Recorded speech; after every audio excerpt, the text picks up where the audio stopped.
ಅಣ್ಣ ಈಗ ಬಂದೇನ ಕಾರ್ತಿವರ ಅರ್ಜುನ್ ಈಗ ಬಂದಿರ್ತಾವೆ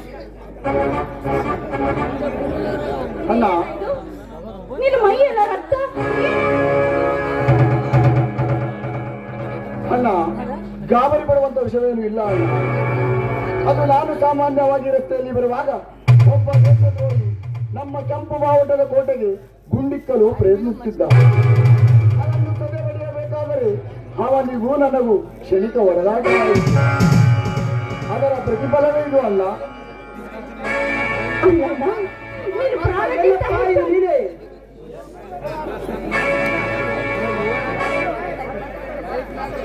ತಮ್ಮ ಪಾರ್ಥ, ಏನಪ್ಪ ಇದು ನೀನೆ? ಈ ಕಣ್ಣೀರಿನಿಂದ ನಿನ್ನನ್ನು ನೋಡಬಾರದಪ್ಪ, ನೋಡಬಾರದು. ಹೇಗೈತಪ್ಪ, ಹೇಗೈತಪ್ಪ, ಹೇಗಾಯ್ತು?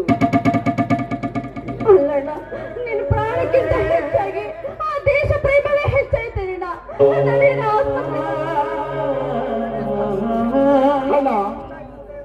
ಹಣ ಈ ಭೂತಾಯಿಯ ಉದಾಹರಣೆ ನಡೆಸಿದ ನಮಗೆ ಈ ತಾಯಿಗೆ ಅನ್ಯಾಯ ಬಗೆಯುವ ಆ ದುಷ್ಟಚಾರಿಗಳಿಗೆ ತಕ್ಕ ಪಾಠ ಕಲಿಸಿ ಈ ಭೂತಾಯಿಯ ಋಣ ತೀರಿಸುತ್ತೇನೆ, ಋಣ ತೀರಿಸುತ್ತೇನೆ.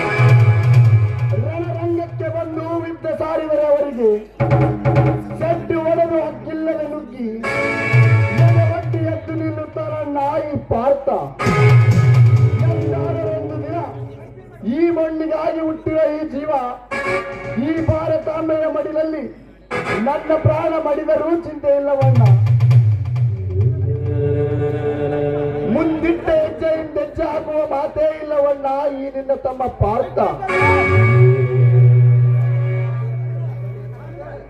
ಒಂದು ವೇಳೆ ಯುದ್ಧದ ಸಮಯದಲ್ಲಿ ನನಗೆದುರಾಳಿಗಳ ಮುಂಚೆ ನನ್ನ ಪ್ರಾಣ ಉಚ್ಚರಿಸಿದ್ದೇ ನಿಜವಾದರೆ ಚಂದದಂತೆ ತಲೆಬೆಳೆಸುವ ನನ್ನ ರಕ್ತ ಕಣಗಳು ಉಚ್ಚಿಯರದ ಉಗ್ರವತಾರ ತಾಳಿ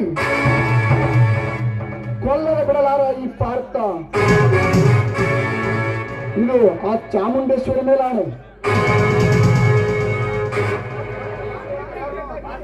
ಪಾರ್ಥ, ಶೌರ್ಯಕ್ಕಾಗಿ ಚಿತ್ರದುರ್ಗ ಗಂಟೆಯಲ್ಲಿ ಯಾವ ಈರ ಮದಕರಿ ನಾಯಕ